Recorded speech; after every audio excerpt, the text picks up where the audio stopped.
महंगाई के जमाने में आ गया आपके शहर सिवान में मात्र 15 रुपए में 100 किलोमीटर चलने वाले स्टाइलिश स्कूटर, वो भी आकर्षक कलर और रेंज में भी। इतना ही नहीं, ई रिक्शा भी उपलब्ध है। तो अधिक जानकारी के लिए आज ही चले आए आदर्श इलेक्ट्रोमोटर, चाप ढाला के पास, सिवान। महाराजगंज विधानसभा क्षेत्र से लोजपा प्रत्याशी डॉक्टर देवरंजन लगातार जनसंपर्क कर रहे हैं और जनता से वोट की अपील कर रहे हैं। आज उन्होंने महाराजगंज विधानसभा क्षेत्र के कई गांवों का दौरा किया और जनता से सीधे रूबरू हुए। डॉक्टर देवरंजन ने कहा कि इस बार महाराजगंज विधानसभा क्षेत्र में दोनों बड़ी पार्टियां महागठबंधन और एनडीए की तरफ से ऐसे उम्मीदवारों को चयन किया गया है जिन्हें जनता जानती तक नहीं है। ऐसे में उन्होंने कहा कि एनडीए ने जिस प्रत्याशी को भेजा है उनके खिलाफ जनता में भारी आक्रोश है। वे जहां जा रहे हैं जनता उनसे नाखुश है और उन्हें लौटा दे रही है। गठबंधन को लेकर कहा कि महागठबंधन ने एक ऐसे प्रत्याशी को यहाँ उम्मीदवार बनाया है जो इस क्षेत्र के हैं ही नहीं। क्या महागठबंधन को महाराजगंज विधानसभा क्षेत्र में एक भी ऐसा कार्यकर्ता नहीं मिला जिससे पार्टी अपना उम्मीदवार बना दे? उन्होंने दोनों पार्टियों पर जमकर निशाना साधा है और कहा कि इस बार जनता का उन्हें भरपूर समर्थन मिल रहा है।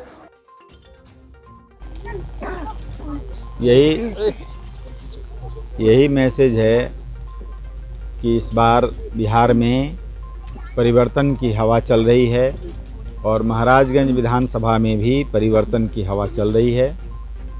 महाराजगंज को विकसित विधानसभा क्षेत्र बनाने के लिए मैं लोगों के पास जा रहा हूं, उनका समर्थन और सहयोग मांग रहा हूं और बिहार में भी परिवर्तन की ज़रूरत है, ये लोगों को समझा रहा हूं।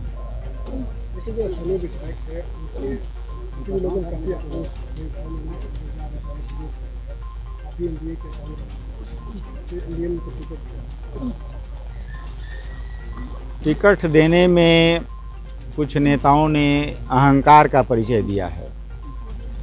लोगों को, किसी भी पार्टी के प्रमुख को टिकट देने के समय यह जरूर ख्याल रखना चाहिए कि कौन व्यक्ति जनता के बीच लोकप्रिय है, कौन व्यक्ति जनता से जुड़ा हुआ है।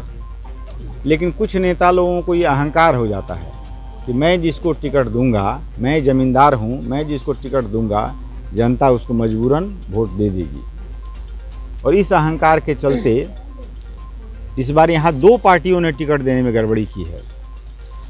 इस बात को मैं सभी लोगों के सामने बता रहा हूँ। एक गड़बड़ी तो श्री नीतीश कुमार जी ने की है कि जनता जिससे मुक्ति चाहती थी, जनता जिस विधायक जी से माने उनको हटाना चाहती थी, उसको उन्होंने टिकट दिया और टिकट उन्होंने इस अहंकार में दिया कि मेरा टिकट लेकर जाएगा तो जनता चाहने नहीं चाहने से कोई फ़र्क नहीं पड़ता है, जनता इसको वोट देगी ही। दूसरी एक और पार्टी ने भी इसी तरह की गलती की। कांग्रेस के टिकट जिनको दिया गया, तो मैं कांग्रेस और आरजेडी के नेताओं से पूछना चाहता हूँ कि क्या महाराजगंज ब्लॉक और भगवानपुर ब्लॉक का एक भी आदमी उनको इस लायक नहीं मिला जो जिसको चुनाव लड़ाया जा सके, कि बाहर से एक व्यक्ति को लाया जा रहा है टिकट देने के लिए। उस व्यक्ति से महाराजगंज के लोग कहाँ भेंट करने जाएंगे, कहाँ भेंट करेंगे, कहाँ मिलेंगे, कहाँ उनका घर है?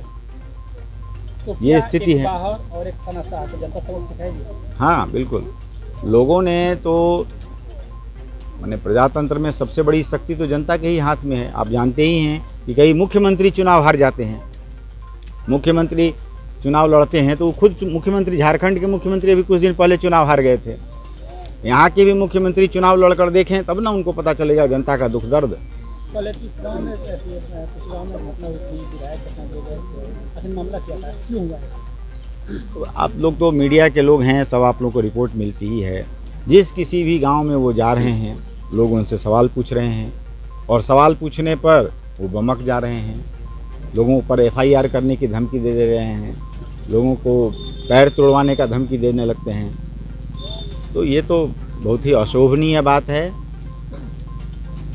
जनता क्यों, और आप जब चुनाव मैदान में हैं तो आप इसे किस एंगल से लेंगे?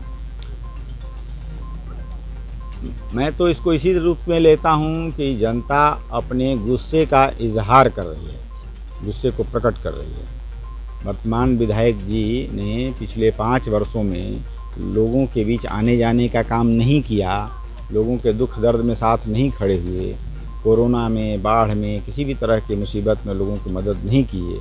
इसलिए लोग आक्रोश में हैं और आक्रोश में रहेंगे तो उनसे सवाल पूछेंगे ही। क्या संदेश देना चाहिए? लोगों को मैं यही संदेश देना चाहूँगा कि महाराजगंज के चुनाव में बेहतर महाराजगंज बनाने के लिए, महाराजगंज का भविष्य सुनहरा बनाने के लिए, छात्रों और युवकों के लिए रोज़गार के लिए, किसानों की आमदनी बढ़ाने के लिए, गरीबों को राशन कार्ड और वृद्धा पेंशन इत्यादि देने के लिए, स्वास्थ्य की अच्छी सुविधा देने के लिए वो लोग मुझे मतदान करें, मुझे विजयी बनाएं और मैं लोगों की सेवा 2 रूप में करूंगा, एक विधायक के रूप में और एक डॉक्टर के रूप में। दोनों ही रूप में मैं लोगों की सेवा करूंगा।